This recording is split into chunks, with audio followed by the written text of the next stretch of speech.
Hello everyone, and welcome to week 2 of our online English 112 critical writing and reading course. So just a few notes before I get started with today's lecture. I want to say good job on the Blackboard discussion so far.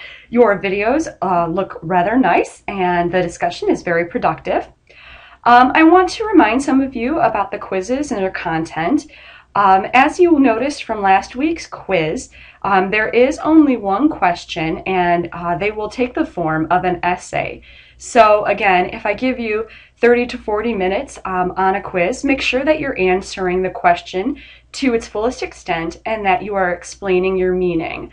Again, don't rush through these and dash off a quick response, as you are likely to not receive full credit for them. This week, in addition to our regularly assigned pages and discussion board posts and quizzes, you should also be working on your rough drafts of your credibility narrative, as those drafts will be due next week. Also, remember to use the Remember To function section under each week's content as a checklist for completing the week's assignments. Okay, so now on to today's lectures. So, as we've noted from our first chapters, we've set our personal goals for an argument. We either want to change an audience's mood, mind, or willingness to act. So, now what? You're going to want to control the tense of the argument. As Heinrich notes, arguments shaped in blame, which uses the past tense, are not very productive because you can't do anything to change what has already happened. Arguments based on values use the present tense and are usually concerned with capital T truths, which you can't really argue. Again, if somebody believes in God, there is no way that you are going to argue that God does not exist. These don't necessarily have to do with moral questions, but they often do. What we really want to be concerned with is framing our arguments in the future tense. This is the tense of choice, which is the language of deliberation. So you may be asking yourselves, why does tense matter? Every core issue, if you think about it, can be placed into a certain tense. Here you'll want to see pages 27 and 28 in our text for examples. If you are using the wrong tense, you often risk not meeting your goal of persuading your audience. Again, arguments based in the past or on blame are a matter of justice. This is also known as forensic rhetoric, which asks the question, who done it?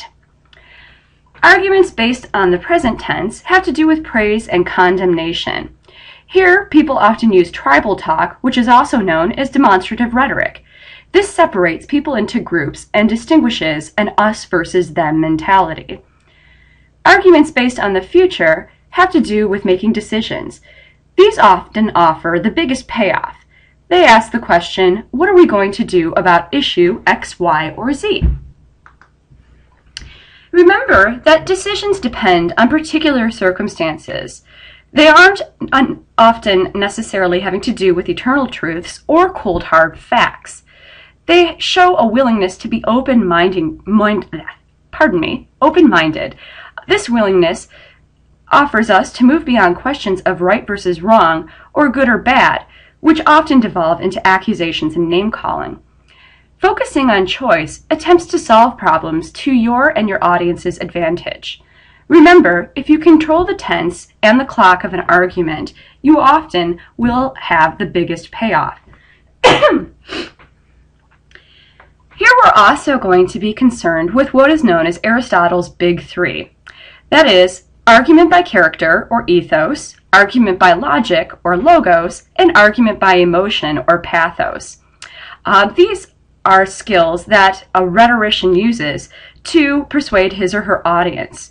They are often employed all together. They are literally the mind, body, and heart of an argument. Logos, it is important to note, is not just about pure logic. It adapts an argument to suit an audience's own internal logic. Remember, knowing your audience and what they value is the key to persuading them. Ethos relies on the persuader's personal reputation and their ability to appear trustworthy. Nothing is as persuasive as a person's character. which politicians, of course, have taught us.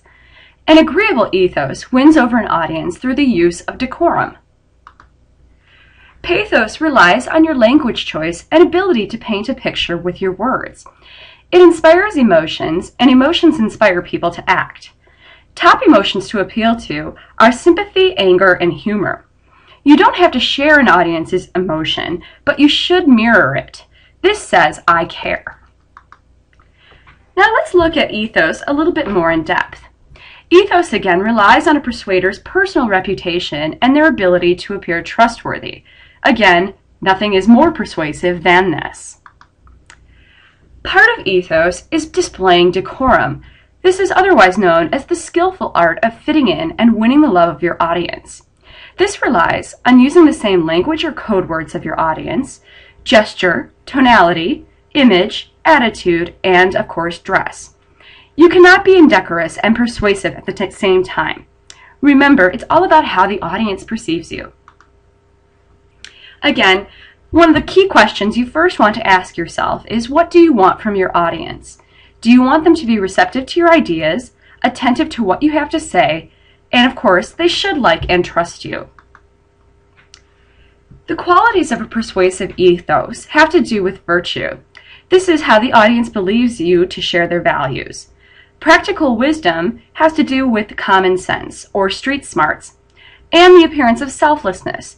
The audience concerns come before your own.